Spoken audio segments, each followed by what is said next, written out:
Do you feel like you've got the weight of the world on your shoulders? Maybe you feel like you're in this hamster wheel of life and you just can't get where you want to be. There's a lot of things going on, but you just feel stuck, or you feel like you can't quite get to where, that accelerated point that you want to be.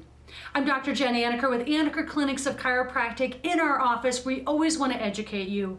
We want you to be thinking about things that are wellness tips, and wellness not only what you're eating, what you're drinking, but also where your mind's at and what's going on in your emotional environment.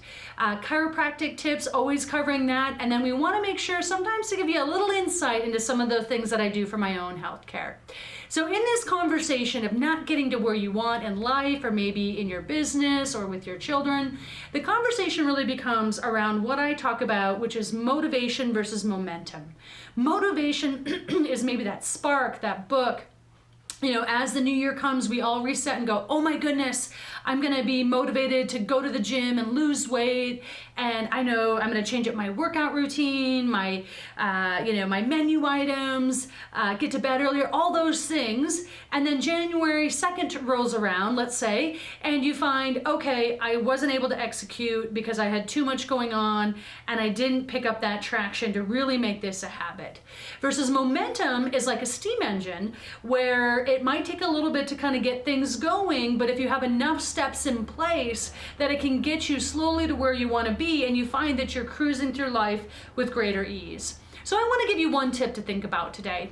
I'd like you to either write this down or close your eyes and think as I'm talking. And basically on this sheet of paper, we'll say, I'd like you to draw a line right down the middle. To the left, I want you to write energy drain, and to the right, I want you to write energy gains. And I want you to sit down with this exercise and really think about what's pulling your energy and what's gaining your energy. Those energy drains might be something like the conversations that you're having, maybe relationships are stressing you out. How are you? Are you eating well? Are you getting the movement or the exercise that you need? Do you find that you're not getting the sleep that you need?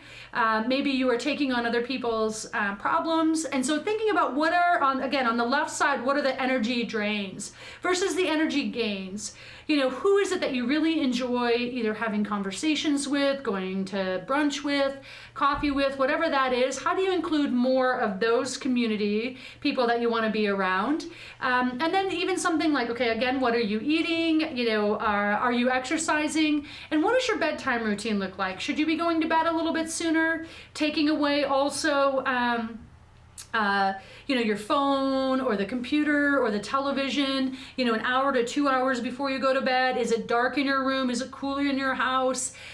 Some of those things to be able to make sure you have a good bedtime routine.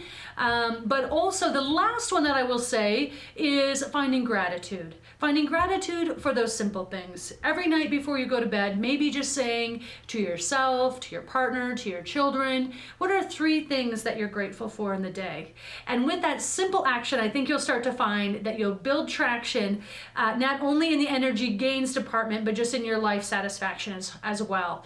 So thinking about energy drain versus energy gain, how can you take away some of those or modify or switch up the drains and find more in your gains?